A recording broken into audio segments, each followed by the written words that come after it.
Смятате ли, че янтарната киселина е просто безобидно витаминче за вашите растения? Сигурно сте чували десетки съвети как тя спасява всичко живо на перваза на прозореца. Но какво ще кажете, ако ви призная нещо шокиращо? В ръцете на начинаещия градинар тази киселина се превръща в безмилостна отрова. Точно така, отрова. Днес ще говорим за това как масово хората убиват собствения си разсад, вярвайки сляпо на интернет рецепти. Слагате ли по 1 грам на литър вода? Ако отговорът е да, тогава вашето растение вече е в смъртна опасност. В това видео ще разболим най-голямата лъжа за янтарната киселина. Ще ви покажа точно как не трябва да я прилагате и ще ви дам тайната за истинското спасяване на всяко растение. Останете до края, защото това, което ще чуете, напълно ще преобърне представите ви за подхранването на разсада. Нека първо да се върнем малко назад и да разберем какво точно представлява това вещество.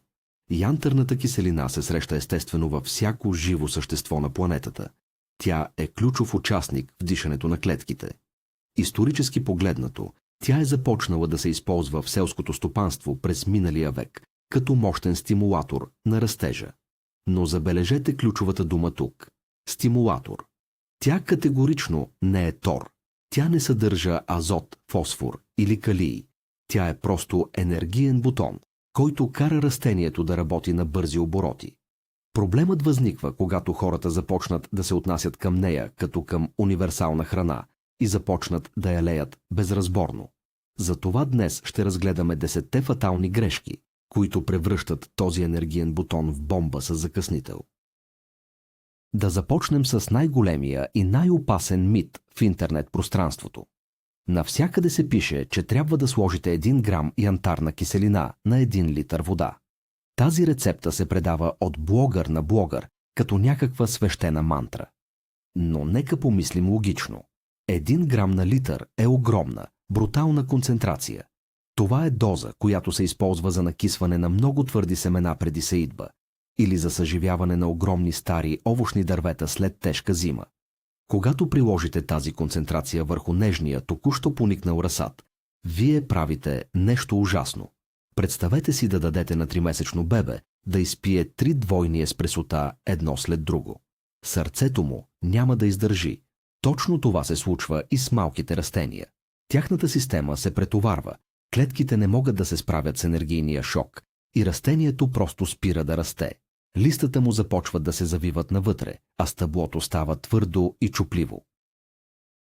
Разсадът изпада в състояние на тежък стрес и блокира всичките си жизнени процеси, опитвайки се да оцелее от тази химическа атака. Никога не използвайте 1 грам на литър за млади растения. Втората огромна грешка е пълното неразбиране на това какво прави киселината с химичния състав на почвата. Самото име подсказва, че това е киселина. Когато я разтворите във вода, тя рязко понижава нивото на pH. Младите коренчета на разсада са изключително фини. Те са покрити с микроскопични власинки, които са по-тънки от човешки косъм. Когато ги полеете с силен киселинен разтвор, вие буквално ги изгаряте. За да си го представите по-ясно, представете си да потопите ръцете си, на които имате отворени рани, в чист оцет. Болката ще бъде неописуема. Корените на растението изпитват същия химически шок. Те губят способността си да изсмукват вода и хранителни вещества от почвата. В резултат на това, виждате как разсадът ви започва да съхне, въпреки че почвата е мокра. Листата пожълтяват отдолу нагоре, защото растението се опитва да запази върха жив, като жертва долните си листа. Това не е липса на азот, както много хора си мислят и бързат да торят отново. Това е класическо химическо изгаряне на кореновата система, причинено от предозиране с янтарна киселина. Нека развенчаем още един много популярен мит. Много градинари смятат, че щом полеят с янтарна киселина, растението автоматично ще се нахрани и ще стане зелено и мощно. Както вече споменахме, това вещество не съдържа никаква храна. То само ускорява метаболизма. Какво се случва, когато ускорите метаболизма на едно растение, което живее в бедна почва? Случва се ефектът на гладуването. Растението започва да изразходва вътрешните си резерви с огромна скорост, Представете си, че накарате един човек да бяга маратон от 4-10 км. Вие му давате само енергийни напитки, за да бяга бързо, но не му давате никаква истинска храна. В един момент той ще припадне от изтощение. Точно това се случва с разсада. Той получава сигнал да расте бурно, но няма градивен материал за нови клетки. Затова след първоначалния кратък скок в растежа, растението внезапно спира. Листата стават бледозелени, почти прозрачни, а стъблата изтъняват неимоверно много. Запомнете правилото.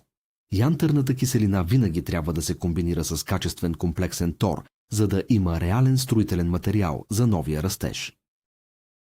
Сега си представете следната често срещана ситуация. Вашият разсад е леко изсъхнал, листата му са клюмнали жално надолу и вие бързате да го спасите с вълшебния разтвор. Разтваряте янтарната киселина и директно поливате сухата почва в саксията. Това е четвъртата смъртоносна грешка, която почти гарантира смъртта на растението. Когато почвата е напълно суха, корените жадно и мигновено засмукват всичко, което им се подаде. Ако това е концентрирана киселина, те поемат цялата химическа мощ директно в тъканите си без никакво буфериране. Илюстрацията тук е много проста. Представете си, че сте умирали от жажда цял ден под горещото слънце. И първото нещо, което ви дадат да изпиете, е чаша неразреден лимонов сок или оцет. Стомахът ви ще се свие на топка от болка. Винаги, абсолютно винаги, преди да използвате каквито и да било стимулатори или торове, почвата трябва да бъде предварително леко навлажнена с чиста вода. Полейте съвсем малко с чиста вода, изчакайте 2 или 3 часа корените да се напият и чак тогава приложете работния разтвор с янтарната киселина. Колко често трябва да използвате този мощен стимулатор? Тук се крие поредният капан, в който падат ентусиазираните начинаещи. Виждайки добър резултат първия път, те решават да добавят янтарна киселина при абсолютно всяко поливане. Мислят си, че повече означава по-добре. Това е огромна заблуда.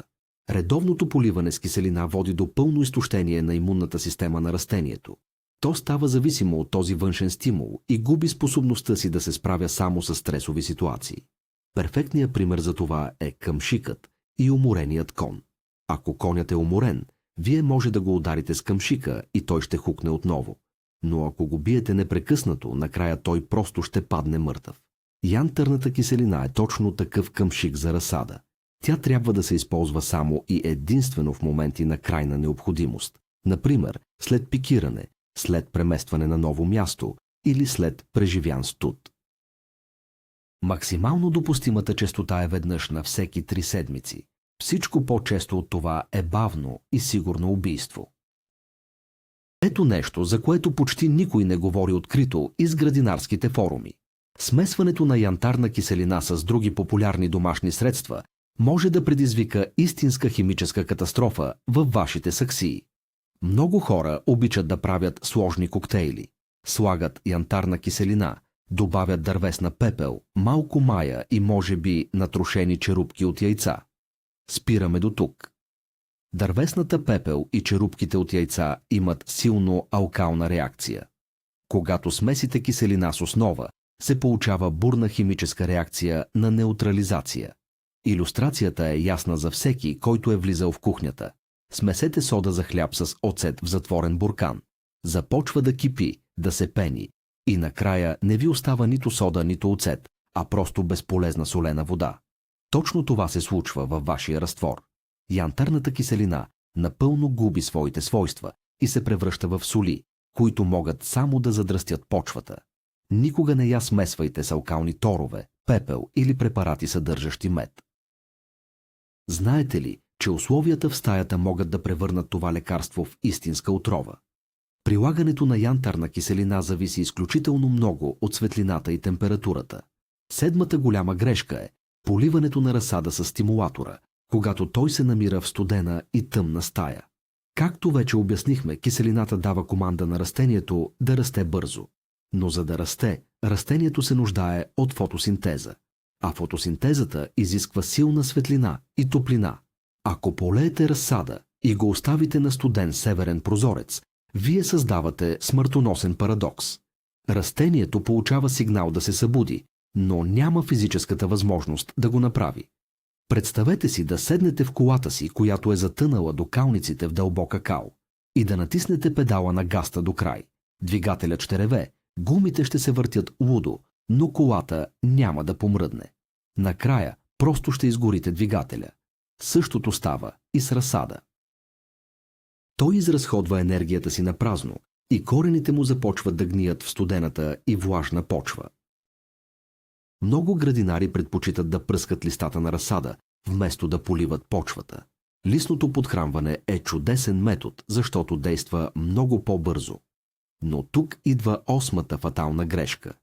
Пръскането с янтарна киселина под преките лъчи на слънцето. Когато напръскате листата, по тях остават малки капчици вода. Всяка една такава капчица действа като перфектна оптична лупа, която събира слънчевата светлина в една точка. Добавете към това факта, че водата съдържа киселина, която прави повърхността на листото още по-чувствителна. Резултатът е мигновено и жестоко изгаряне. По листата се появяват бели и кафяви петна от мъртва тъкан, които никога няма да се възстановят. Това е все едно да отидете на плаж по обяд, да се намажете обилно с лимонов сок, вместо със слънцезащитен крем и да заспите на пясъка. Кожата ви ще изгори до мехури. Затова запомнете това златно правило. Листното пръскане с каквито и да е препарати се прави само рано сутрин, преди слънцето да е станало силно, или късно вечер по залез. Да поговорим за това откъде изобщо взимате вашата янтарна киселина. Повечето хора просто отиват в най-близката аптека за хора и купуват евтини хапчета. Това е деветата огромна грешка, която бавно унищожава почвата ви. Хапчетата от аптеката не са чиста киселина. За да се оформи едно хапче, в него се слагат талк, нишесте, глюкоза, желатин и други пълнители. Когато счукате това хапче и го изсипете в саксията, вие вкарвате всички тези лепкави субстанции при корените. Глюкозата и нишестето са перфектната храна за развитието на патогенни гъбички и плесени.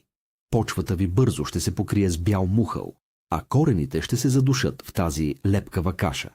Представете си, че искате да подсладите сутрешния си чай, но вместо чиста захар, вие пускате вътре цяло парче шоколадова торта.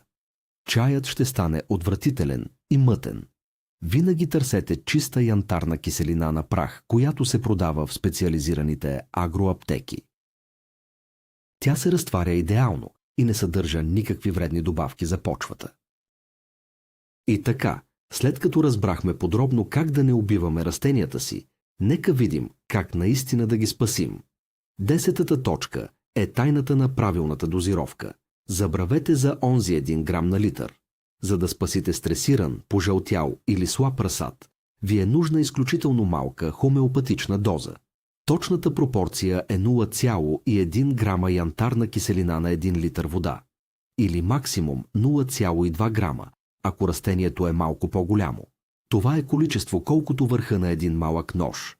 Тази микродоза е напълно достатъчна, за да събуди имунната система меко и безопасно, без да причинява химически изгаряния и стрес. Илюстрацията е като при даването на сироп за кашлица. Вие използвате малка мерителна лъжичка или къпкомер, за да дадете точното количество лекарство. Няма да изпиете цяла кофа от сиропа, нали? По същия начин, с тази микродоза, вие лекувате разсада си деликатно. Разтворете праха първо в малко топла вода, след това долейте до 1 литър с вода с стайна температура и леко напръскайте или полейте влажната почва. Нека подведем чертата под всичко казано до тук. Янтарната киселина не е нито черна магия, нито абсолютно зло, но както видяхме, тя е мощен инструмент, който изисква уважение и знания.